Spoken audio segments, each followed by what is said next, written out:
ಯುಗ ಯುಗಾದಿ ಕಳೆದರೂ ಯುಗಾದಿ ಮರಳಿ ಬರುತ್ತಿದೆ. ಎಲ್ಲರಿಗೂ ಯುಗಾದಿ ಹಬ್ಬದ ಶುಭಾಶಯಗಳು. ಎಲ್ಲರದು ಹಬ್ಬ ಚೆನ್ನಾಗಿ ಆಯಿತು ಅಂತ ಭಾವಿಸ್ತಾ ಇದ್ದೀನಿ. Welcome to my channel. ನಮ್ಮನೇಲಿ ಹೇಗೆ ಹಬ್ಬ ಮಾಡ್ತೀವಿ ಅಂತ ನಾನು ಇವತ್ತು ಹಬ್ಬದ ವ್ಲಾಗ್ ಮಾಡ್ತಾ ಇದ್ದೀನಿ. ನೋಡಿ, ಬೆಳಗ್ಗೆ ಎದ್ದು ಎಲ್ಲ ಮನೆ ಮುಂದೆ ರಂಗೋಲಿ ಹಾಕಿದ್ದೀವಿ. ನಮ್ಮನೇಲಿ ಹಬ್ಬ ಹೇಗಾಯಿತು ಅಂತ ಒಂದು ಚಿಕ್ಕ ವ್ಲಾಗ್ ಮಾಡ್ತಾ ಇದ್ದೀನಿ. ನೆನ್ನೆನೇ ಈ ವಿಡಿಯೋ ಹಾಕಬೇಕಿತ್ತು, ನನಗೆ ಟೈಮ್ ಆಗಲಿಲ್ಲ, ಹಾಗಾಗಿ ನಾನು ಇವತ್ತು ಹಾಕ್ತಾ ಇದ್ದೀನಿ. ಸ್ಕಿಪ್ ಮಾಡಿದೆ ಕಂಪ್ಲೀಟ್ಲಿ ಈ ವಿಡಿಯೋನ ನೋಡಿ ರಂಗೋಲಿ ಎಲ್ಲ ಮನೆ ಮುಂದೆ ಹಾಕಿ ಹಬ್ಬನ ಸ್ಟಾರ್ಟ್ ಮಾಡಿದ್ದೀವಿ. ಇವಾಗ ಎಲ್ಲ ಪ್ರಿಪ್ರೇಷನ್ಸ್ ಒಂದೊಂದೇ ಮಾಡ್ಕೊತಾ ಇರುವಂತಹದ್ದು.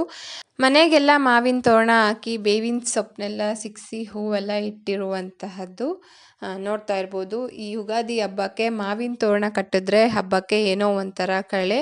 ಇದು ಆಚೆ ಕಡೆ ಹೊರಗಡೆ ಬಾಗಿಲಿಗೆ ಎಂಟ್ರೆನ್ಸಲ್ಲಿ ಈ ಥರ ರೆಡಿ ಮಾಡಿರುವಂತಹದ್ದು. ಇದು ದೇವ್ರ ಮನೆ ಬಾಗಿಲು. ದೇವ್ರ ಮನೆ ಬಾಗಿಲಿಗೂ ಅಷ್ಟೇ ಮಾವಿನ ತೋರಣ ಕಟ್ಟಿ ಬೇವಿನ ಸೊಪ್ಪ ಇಟ್ಟು ಹೂವಿಟ್ಟಿರುವಂತಹದ್ದು. ಯುಗಾದಿ ಹಬ್ಬಕ್ಕೆ ಎಲ್ಲರೂ ಎಣ್ಣೆ ಸ್ನಾನ ಮಾಡ್ತಾರೆ. ಹಾಗೆಯೇ ನಮ್ಮ ಕಡೆಯಲ್ಲೂ ಅಷ್ಟೇ ಆಯಿಲ್ ಎಲ್ಲ ಹಚ್ಕೊಂಡು ಸ್ನಾನ ಮಾಡುವಂತಹದ್ದು. ನಮ್ಮ ಮನೆಯಲ್ಲೆಲ್ಲ ಗಂಡು ಮಕ್ಕಳು ಎಲ್ಲ ಆಯಿಲ್ ಹಚ್ಕೊಂಡು ಸ್ನಾನ ಮಾಡಿದ್ರು. ನಾವೆಲ್ಲ ಅಡುಗೆ ಪ್ರಿಪ್ರೇಷನ್ ಕಡೆ ಹೋದ್ವಿ. ಮನೆಯಲ್ಲಿ ಇವಾಗ ಪೂಜೆ ಆಯಿತು, ದೇವರಿಗೆ ಎಲ್ಲ ನೈವೇದ್ಯ ಇಟ್ಟು ಪೂಜೆ ಮಾಡಿದ್ವಿ. ನಮ್ಮ ಮನೇಲಿ ಈ ಥರ ಬೇವು ಬೆಲ್ಲ ಮಾಡ್ತಾ ಇರೋದು. ಬೆಲ್ಲ ಎಲ್ಲ ಕೆಚ್ಕೊಂಡು ಸಣ್ಣದಾಗಿ ಇಟ್ಕೊಂಡು ಅದಕ್ಕೆ ಸ್ವಲ್ಪ ಕಡಲೆ ಹಾಕ್ಕೊತಾ ಇರೋದು. ಮತ್ತು ನಾವು ಇದಕ್ಕೆ ಬೇವಿನ ಹೂವು ಬಿಡಿಸಿಟ್ಟಿರ್ತೀವಿ, ಬೇವಿನ ಹೂವನ್ನ ಹಾಕುವಂತಹದ್ದು. ಇದೆಲ್ಲದನ್ನು ಹಾಕಿ ಮಿಕ್ಸ್ ಮಾಡುವಂತಹದ್ದು. ಈ ಯುಗಾದಿ ಎಲ್ಲರಿಗೂ ಖುಷಿ ಕೊಡಲಿ, ಎಲ್ಲರಿಗೂ ಒಳ್ಳೆ ಆಯಸ್ಸು ಆರೋಗ್ಯ ಎಲ್ಲ ಕೊಟ್ಟು ಆ ದೇವರು ಕಾಪಾಡಲಿ. ಯಾರಾದರೂ ನನ್ನ ಚಾನಲ್ನ ಫಸ್ಟ್ ಟೈಮ್ ನೋಡ್ತಾ ಇದ್ದರೆ ದಯವಿಟ್ಟು ಸಬ್ಸ್ಕ್ರೈಬ್ ಮಾಡಿಕೊಂಡು ನೋಡಿ. ಹಾಗೆ ಈ ವಿಡಿಯೋಗೊಂದು ಲೈಕ್ ಕೊಡಿ. ವಿಡಿಯೋ ಇಷ್ಟ ಆದರೆ ದಯವಿಟ್ಟು ಲೈಕ್ ಮಾಡಿ, ಶೇರ್ ಮಾಡಿ, ಕಮೆಂಟ್ ಮಾಡಿ.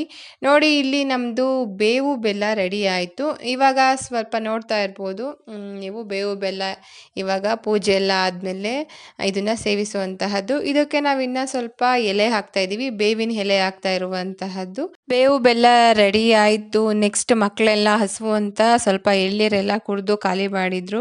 ತೋಟದಲ್ಲಿ ಎಳ್ನೀರು ತೊಗೊಂಬಂದಿದ್ವಿ ಹಬ್ಬಕ್ಕೆ. ಬೇಸಿಗೆ ಅಲ್ವಾ, ಮಕ್ಕಳು ಸ್ವಲ್ಪ ಬೆಳಗ್ಗೆ ಎದ್ದು ಬೇವು ಬೆಲ್ಲ ಎಲ್ಲ ತಿಂದು ಎಳ್ನೀರು ಕುಡಿದು ನೆಕ್ಸ್ಟ್ ಊಟಕ್ಕೆ ಕೂತ್ಕೊಂಡ್ವಿ. ಊಟಕ್ಕೆ ಉಪ್ಪಿನಕಾಯಿ, ಉಪ್ಪು, ಕೋಸಂಬರಿ, ಹಪ್ಪಳ, ವಡೆ, ಕಡಲೆಬೇಳೆದು ಇದು ವಡೆ, ನಮ್ಮನೆಯಲ್ಲಿ ಮಾಡಿರುವಂತಹ ಬೇಳೆ ಒಬ್ಬಟ್ಟು. ಕೆಲವೊಂದೊಂದು ಕಡೆ ಹೋಳಿಗೆನು ಅಂತ ಅಂತಾರೆ, ಒಬ್ಬಟ್ಟು ಆರ್ ಹೋಳಿಗೆ. ಇದು ಬೇಳೆ ಹೋಳಿಗೆ. ಆ ಬೇಳೆ ಹೋಳಿಗೆನ ಇವಾಗ ಬಾಳೆದೆಲೆಗೆ ಬಡಿಸ್ತಾ ಇರುವಂತಹದ್ದು. ಇಲ್ಲಿ ಕಡಲೆಕಾಳ್ದು ಪಲ್ಯ ಮಾಡಿದ್ದೀವಿ, ಕಡಲೆಕಾಳು ಪಲ್ಯ ಬಡಿಸ್ತಾ ಇರುವಂತಹದ್ದು. ಕಡಲೆಕಾಳ್ದು ಪಲ್ಯ ಇದು ಕೂಟ್ ಅಂತಲೂ ಸಹ ಹೇಳ್ತಾರೆ.